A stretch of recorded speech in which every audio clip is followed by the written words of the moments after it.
சத்தியமா படம் அருமையா வந்திருக்கு. இந்த படத்தை தியேட்டர்ல போய் பார்க்கலனா அவன் தேவனே கிடையாது நான் சொல்லுவேன். சும்மா மீசிய முறுக்கிட்டு 3 கோடி தேவமா இருக்கும், 3 கோடி தேவமா பார்க்கணும், 1 கோடி தேவமா தியேட்டர்ல போய் பாரு. நீ நல்ல ஆத்தாளுக்கு பிறந்த இந்த தேவர இந்த படத்தை போய் தியேட்டர்ல பார்க்கணும். அப்படின்னு படம் பார்த்த தென்பகுதியில் உள்ளவனா கேளுங்க. என் பேர் மூர்த்தி தேவர். வருடந்தோறும் 25 ஆண்டுகளா பல லட்சம் பேருக்கு பசுமன் தேவர் ஜெயந்திக்கு அன்னதானம் வழங்கி உள்ளேன். என்னை விட இது யாரும் பேச முடியும். இனி நான் படம் பார்த்துட்டேன். நான் எல்லாருமே பிற சமூகத்துக்காரங்க. சத்தியமா நாங்க வெட்கப்படுறோம். இன்னைக்கு இந்த சமுதாயத்தில் நாங்க கோடி கோடியா அன்னதானம் பண்றது, விழாக்களுக்கு இந்த படம் எடுக்கணுங்க அறிவு எங்களுக்கு இருந்துச்சா? யாராவது செஞ்சோமா? அதை எந்த தேவர் உருவத்தில் கொண்டு வந்து ஒரு தேவரை காட்டியிருக்காருல, நான் தேவரை பார்க்கல. இந்த படத்தை எடுக்கக்கூடிய எந்த தேவருங்க சொல்லுங்க, பல்லாயிரம் கோடி வச்சிருக்கக்கூடிய முக்குளத்தோர் சமுதாய தொழிலதிபர் எவனா செய்ய முடியுமா? அதை இன்னைக்கு செஞ்சிருக்கார். ஒரு சென்னை மாவட்டத்தில் பிறந்திருக்கார். தென்பகுதியில் வேற சமுதாயத்தை சென்னை மாநிலத்தில் பிறந்த ஒரு ப்ரொடியூசர் இன்னைக்கு இவ்வளவு பெரிய விஷயம் பண்ணிருக்கார். அண்ணன் அரவிந்த்ராஜ் அண்ணன் அவர்லாம் அப்போ உள்ள ஒரு பெரிய டைரக்டர். இன்னைக்கு நீங்க கொடுக்கக்கூடிய அந்த ஐயாவுடைய வரலாறு மிக சிறப்பாக சத்தியமா படம் அருமையா வந்திருக்கு.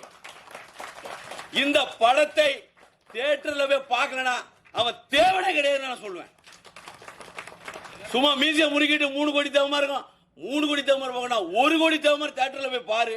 நீ நல்ல ஆத்தாளுக்கு பிறந்த இந்த தேவர இந்த படத்தை போய் தியேட்டர்ல பார்க்கணும் அப்படின்னு சொல்லி நான் விடைபெறுகிறேன். நன்றி நன்றி.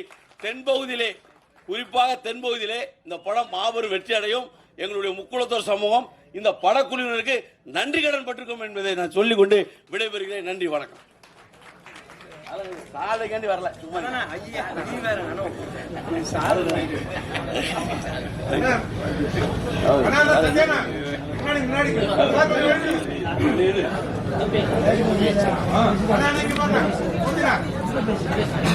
மேடையில உண்மையிலே சொல்றேன். நான் வெட்கப்பட்டு தலை குனிஞ்சு ஒரு விஷயத்தை உங்களோட பகிர்ந்துக்கிறேன். நானும் 1.5 ஆண்டுகளுக்கு முன்பு சொந்த தயாரிப்புல நான் இன்னைக்கு ஒரு சமூகத்தினுடைய தலைவராக சித்தரிக்கப்பட்டவன். எனக்கு கூட அந்த அறிவு இல்லை. நான் கெங்க கொண்டான் அப்படிங்கிற ஒரு திரைப்படத்தில் தாய்மாமா கேரக்டர் பண்ணியிருக்கேன். படம் விரைவில் வரப்போகுது. எனக்கு அந்த உணர்வு இருந்துச்சா? தேவரையா வச்சு பண்ணணுங்கிற உணர்வு யாருக்கு இருந்துச்சு? என்னுடைய அன்பு சகோதரர் திரு SSR சத்யாவுக்கும். அதை துணிஞ்சு ஒரு தேவனுக்கு இல்லாத தைரியம் இந்த டைரக்டருக்கு வந்திருக்கு, இந்த படக்குழுவினருக்கு வந்திருக்கு. இந்த மேடையில் சொல்றேன், பஷீர் பாய் இல்ல, இன்று முதல் பஷீர் தேவராக அழைக்கப்படுகிறார்.